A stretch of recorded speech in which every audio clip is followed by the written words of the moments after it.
Al-Quran penuh dengan permisalan-permisalan. Dari awal sampai ke akhir kita bisa temukan ratusan bahkan ribuan permisalan dalam Al-Quran. Ada banyak sekali hikmah kenapa Allah mencantumkan sebegitu banyak permisalan di sini. Yang pertama, dengan adanya permisalan ini menjadikan Al-Quran lebih indah dan lebih menarik. Beda sekali dengan buku-buku yang non-fiksi seperti artikel atau bahkan jurnal-jurnal yang sepi sekali dari permisalan, hingga menjadikan buku-buku seperti ini monoton, kurang menarik, kurang indah dibaca oleh orang awam. Sementara Al-Quran dengan sebegitu banyak permisalan, misalnya ada misal orang-orang munafik, permisalan infak di jalan Allah, dengan permisalan-permisalan seperti ini menjadikan Al-Quran walaupun dibaca orang awam sekalipun terasa lebih indah dan lebih menarik. Fungsi kedua dari banyaknya permisalan dalam Al-Quran adalah mengajarkan kita pembaca dan ahli Al-Quran untuk banyak mengambil pelajaran dari apapun,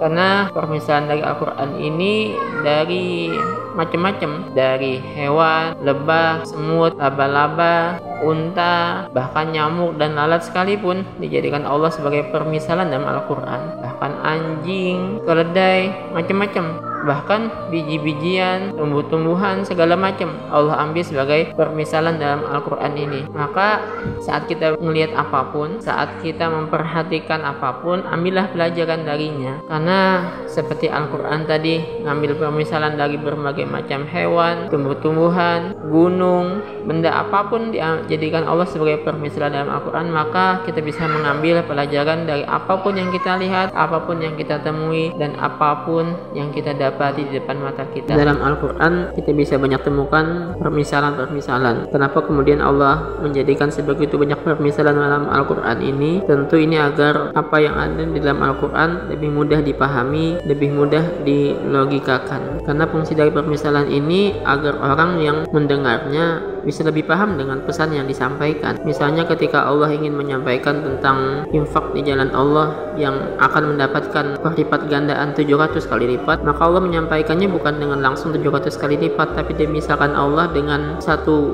butir biji yang menumbuhkan 7 batang, dan setiap batang kemudian menumbuhkan 100 biji. Artinya satu biji tadi kemudian menjadi 700 biji dalam surat Al-Baqarah 261. Dengan misal seperti ini, insyaallah kemudian akan lebih terbayangkan bagaimana besarnya pahala dari berinfak di jalan Allah. Saat kita membaca Al-Quran, akan banyak sekali kita temukan permisalan-permisalan dalam Al-Quran ini. Kenapa bisa seperti itu? Ini alasan yang keempat adalah untuk membuat mengajak kita banyak berpikir saat merenungkan dan mempelajari Al-Quran. Allah sampaikan misalnya dalam surat Al-Hasyr ayat yang ke-21, "Lau anzalna hadzal Qur'ana 'ala jabalin la ra'aitahu khashi'an mutasaddian min khasyatillah, tilkal amsalu nadribuha lin-nasi la'allahum yatafakkarun." Seandainya kami turunkan Quran ini ke atas sebuah gunung, maka engkau akan mendapatinya luluh lantak, hancur karena takutnya kepada Allah. Dan pemisalan ini kami buat manusia agar mereka mau berpikir. Dan banyak sekali Allah menyampaikannya seperti ini, walaqad darabna lin-nasi bihadzal qur'ani min kulli matsalin la'allahum yatadhakkarun misalnya. Dan kami membuat pemisalan dalam Al-Quran ini dari setiap permisalan agar mereka mau berpikir. Jadi saat kita baca Al-Quran,